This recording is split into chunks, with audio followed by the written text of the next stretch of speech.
Keep in mind, one of the biggest things that really helped me was pre-signing listing agreements. Do you at least feel confident that I could do the job for you, right? Do you feel confident in me and my abilities to get your home sold? Yes. So the only thing we're in question about is the time and possibly the price.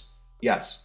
Okay, great. So what I'd like to do here, and what I've done in the past, is that let's sign a listing agreement today with a blank date, starting date, and a blank price. But at least this way I know that we can work together, because what I'd like to do, because based on this commitment to me, I'm going to give you my commitment by also starting to work on trying to find you buyers for when you're prepared. So that this way I can be so prepared for when you're ready to go. I might have 2 or 3 or 4 buyers lined up, ready to go, who are ready to buy the house right away at a fantastic price. Because what I don't want to do is then have a conversation maybe even 30 days beforehand where and all of a sudden now I have to do 10 times more work in 30 days versus what I can do between now and then. Does that make sense? 100%. And I'm saying, does that make sense? Not only to you, but to them, right? Like, so like, as far as that, so does that make sense? And then try to get them to sign the agreement ahead of time. This way, like, okay, I have a locked up listing for May, right?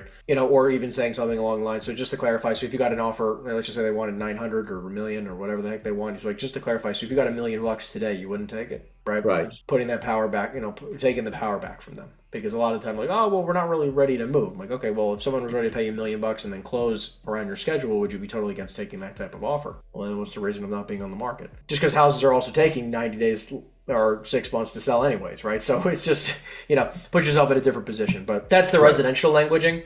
And then for commercial, slightly different, but along the same lines. If you're working with someone and they say like, hey, like I'm not really ready to move yet, but I do want to sell it sometime this year or whatever, and they want to list it, that is the plan of listing. You can have someone have the same conversation and say like, listen, having the property on the market does not mean that the property is going to sell by X, right? Like, because it's like, let's just clarify. You want to list just want to clarify. So what's your time frame like? Like, oh, I want to sell it by July. So just to clarify, at least what I'm understanding, you'd like to close on this property by July. Yes. It's like, okay, well, typically, just to give you some reference, right? It takes between 30 days and 180 days, sometimes a year, to even get an offer that makes sense on a commercial property these days because interest rates are so much higher. And then on top of that, it takes somewhere between 60 and 120 days to close.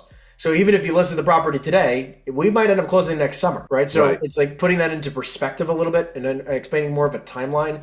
Because like one of the best things I always did is I took a notebook or a piece of paper and I had like a start time and an end time on a timeline and say, when would you like for this transaction to be done and over with? And you have a check in your bank account. And then they say August, July, whenever. And you're like, okay, let's back things up. So then based on this timeline and this goal being achieved, we need to actually have the property on the market. And it really puts things in perspective for people where like most of the time, obviously they like to be in control, but they're never really explained these times of timeline. So they just go, oh, I want to sell it in August, but that means I get to start in August. Like that doesn't make any sense, right? So it's bringing them back more to a reality of like, this is actually what it looks like versus like what you possibly think it looks like.